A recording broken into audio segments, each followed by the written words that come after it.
Today I interview Vicky, a native of Australia, who is an ideal Happy Friday committee member with her attitude of gratitude, and she loves other people's stories. But today we get to find out her own story. So please enjoy.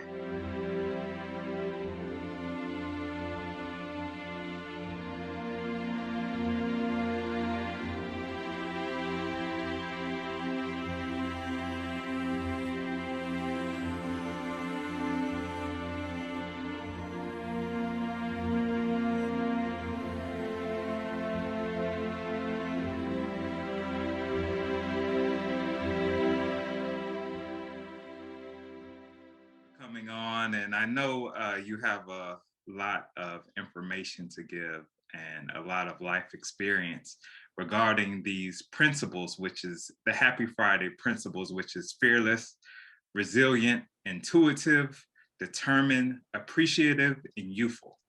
And I say that if you live those principles every day, then you'll be happy and within your Friday every day. So getting started, I just want to know exactly those principles, how they relate in your life, starting with the word fearless. How does that relate to you in your everyday life, or what have you gone through in terms of that word? I was originally born and raised in Australia, from immigrant parents. My parents were born in Greece and migrated to Australia in the late 1960s. But I've always been one of these kids that kind of likes to kind of shake things up a little bit and get out of my comfort zone. I was a very shy kid growing up, so I always felt that fear, but there was always something within me that wanted to break out of that. I remember many years ago when I was 17, my parents tried to set me up and meet this guy, and the whole thing behind it was that they wanted me to get married, have a family, blah blah blah. And at that age, I knew that I wanted to like go to college and university and get a degree. And so he came to my house, I met him, and I kind of broke down and I said to my dad, I don't want to get married. It's not my mission in life. Yes, ma'am. I want to go to school and get a degree. So that was kind of the beginning of kind of understanding the concept of fear.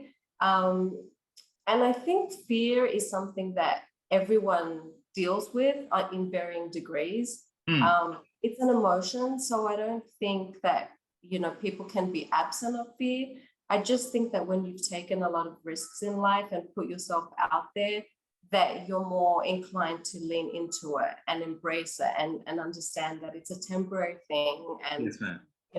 You conquer it, you just move on to the next challenge. Absolutely. I think it's just an understanding that we all deal with fear, and it's temporary. Yes, ma'am. And it can be overcome. Wow. Excellent.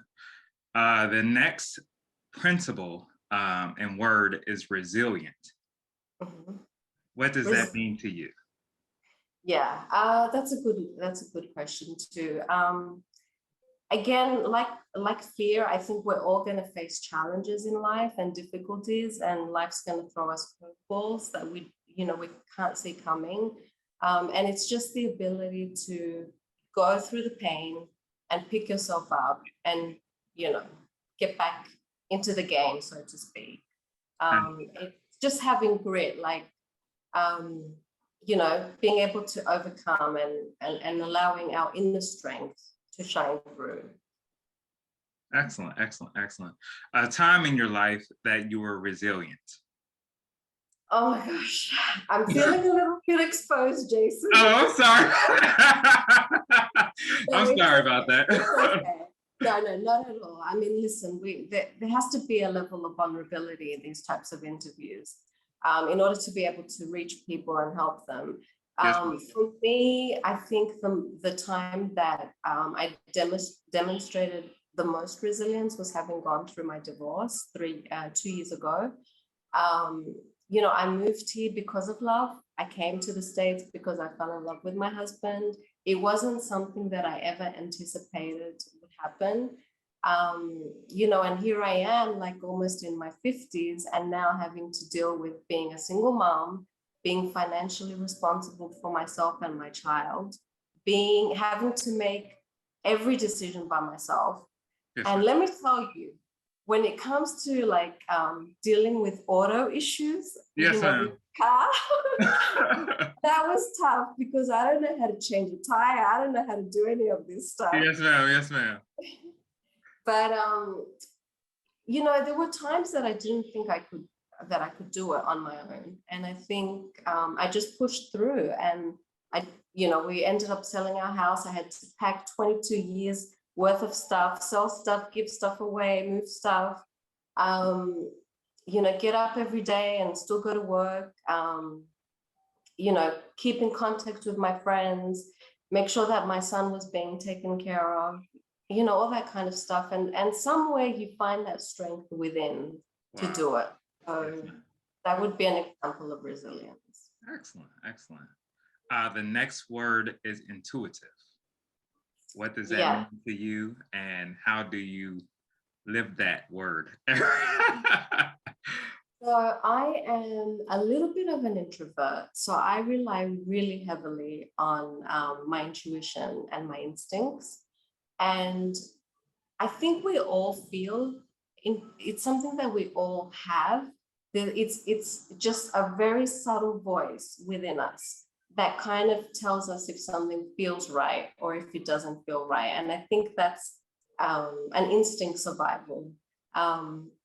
You know, when you're around people that have a good energy and good intentions and good motivations, you feel good. Yes, And your intuition tells you that this feels great. You know, you want to spend more time with them. And then when you're around people that maybe don't have the best intentions for you, or maybe they have different motivations, you feel that as well. It can be very, very subtle, but it's there. yes, It's ma'am. a feeling of comfort, I Yes, ma'am. think. You know, and sometimes, unfortunately, you have to see the flags over and over and over again until it really shakes you, you know, so Yes, you yeah, wake based up. on, yes, ma'am, Yeah, based on energy and, yeah, yeah, energy. that's a Yes, ma'am. great word, Jason. It's definitely an energy and a feeling. Yes, It, ma'am. it, it's like your gut takes over. It takes over your head and your heart, and you just feel it. It's like there's a word for it. I forget what it's called. But it's coming from your gut. Like it makes you either feel good or it doesn't make you feel good. Yes, ma'am. Yes, ma'am. Intuition. Yes, it is. Yeah. The next word is determination. Mm-hmm. How do you live that word every day? And for somebody else, to encourage somebody else, what is a good example of that in your life?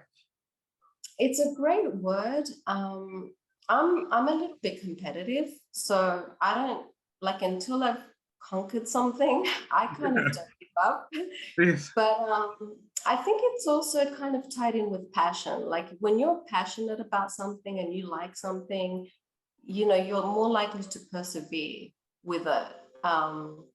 So I think it kind of goes hand in hand with, you know, how competitive you are as an individual. Also the task at hand, like how important is it? You know, if it involves your kids or maybe your career, or I guess that needs to be factored in. But I think it comes from passion too, like being passionate about something and, you Yes. know, wanting to like, you know, fully enjoy it or fully explore it, if you will. Wow. Wow. Wow. Where that's a good example where it doesn't seem like work. If you're passionate about Right. something and doesn't Yeah. seem like work. And somebody was just asking me about that as far as just because my schedule is like real busy, real hectic. But Sure. I was telling them that it doesn't seem like work when it's something that you were born to do. It's not work, it's just you doing what you were born to do. Is, you know, so it's not that much of you'll be working. Well, it's, yeah, you'll be working, but it's not considered work. It's considered, you know, just Oh, you living absolutely. within your purpose.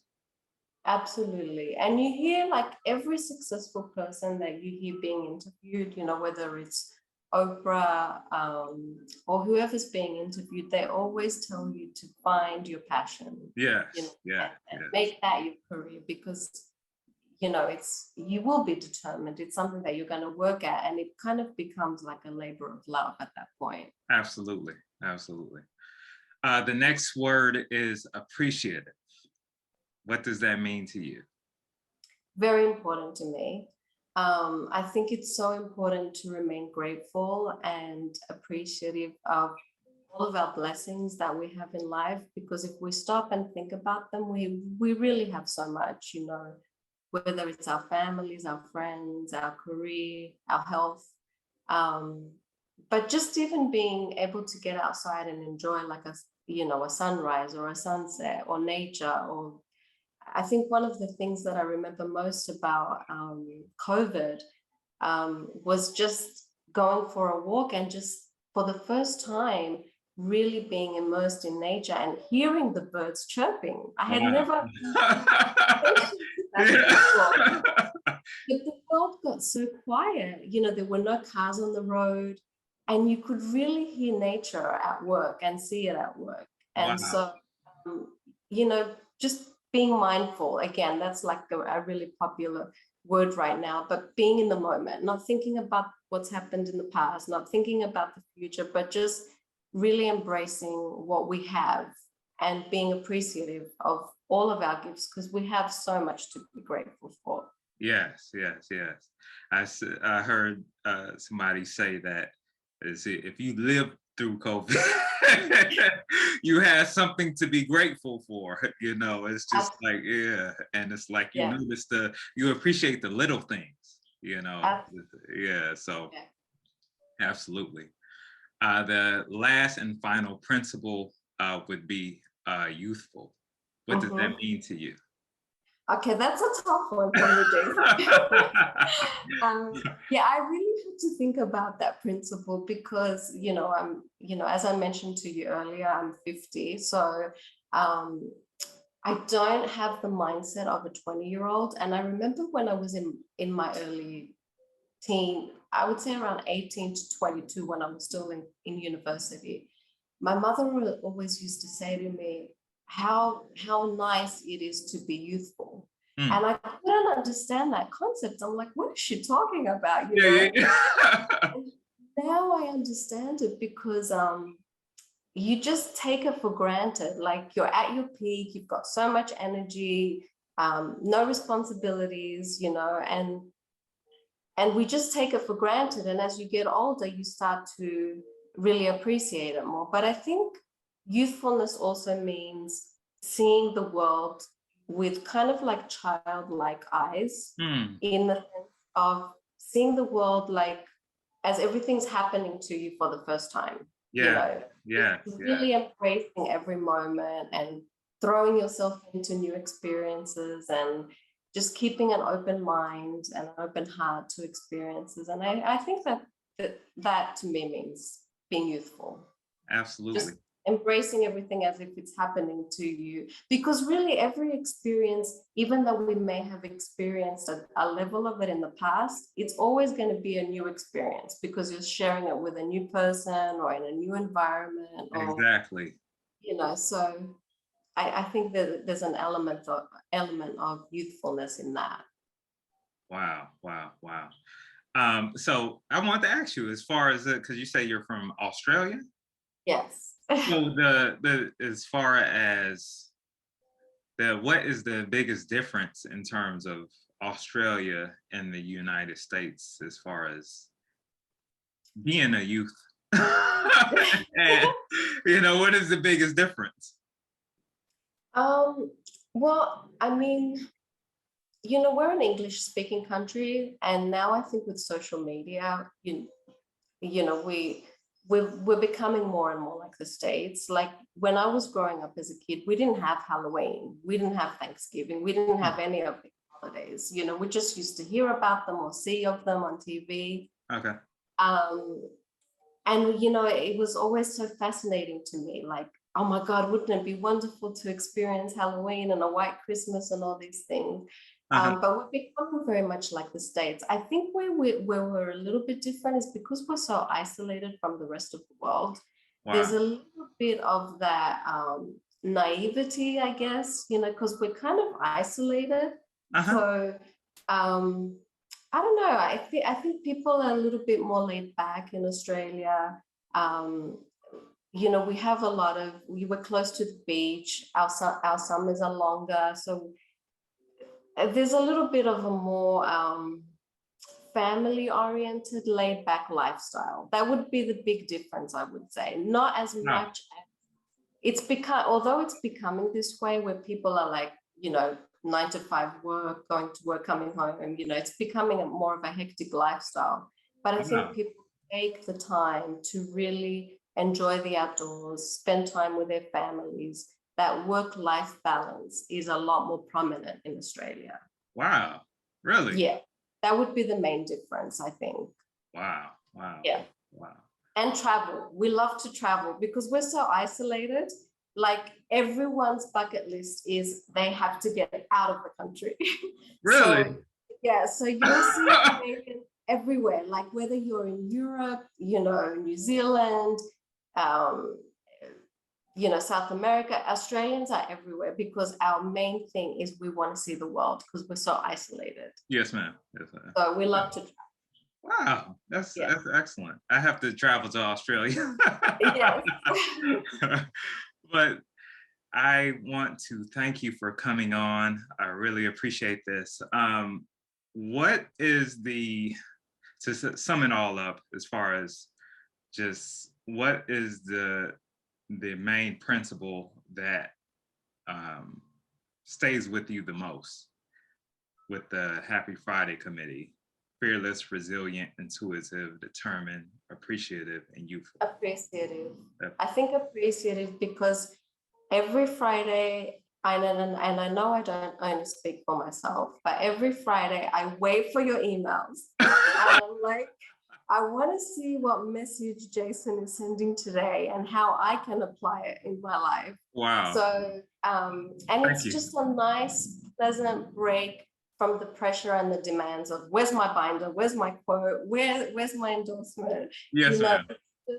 it's just a break. It connects people. Like recently I connected with, was it Cynthia? Is Yeah. that her name? Yeah. Yeah, recently we connected with Cynthia because you shared one of my quotes. So it's a great way to connect with other people. It's just a happy, positive vibe, you know, and we're taking 2 minutes out of our day to remind ourselves that we're human. Yes, ma'am. We can embrace joy, can embrace each other, friendship. I love it. I love it, Jason. I love what you're doing. I'm so proud of you. Thank you. I love your energy. I love the fact that you come from a good place. And, you know, we need to spread that. We need to spread that energy. And, you know, random acts of kindness. I mean, Yes, there's ma'am. nothing Absolutely. Absolutely. more amazing than that. Like if you can just do that every day, one random act of kindness, whether it's like a compliment or paying it forward or helping someone that's, you know, struggling to get through the door, whatever it may be, Yes, ma'am. it really becomes like a domino effect, you know. Absolutely. Absolutely. Absolutely. And it's powerful. Like, you know, it just has the ability to reach so many people. And a lot of the times you don't know how much impact that has on someone that really needs it. Yes, So ma'am. Yes, very ma'am. appreciative is definitely something for me that just resonates. Excellent. Excellent. Excellent. Well, thank you again. I'm appreciative of everyone for coming on, and you know, it's just a thing to where, like you said, being mindful of what we're doing in terms of helping somebody, and you know, if you can help in any way possible, you know. So exactly what you just said. So Thank thank you again. Enjoy the rest of your weekend, and I will talk to you on Friday. Even before then is fine, but Well, look forward to your emails, Jason. thank you, Vicky. You have an excellent weekend, okay? You too. Take care. Bye-bye.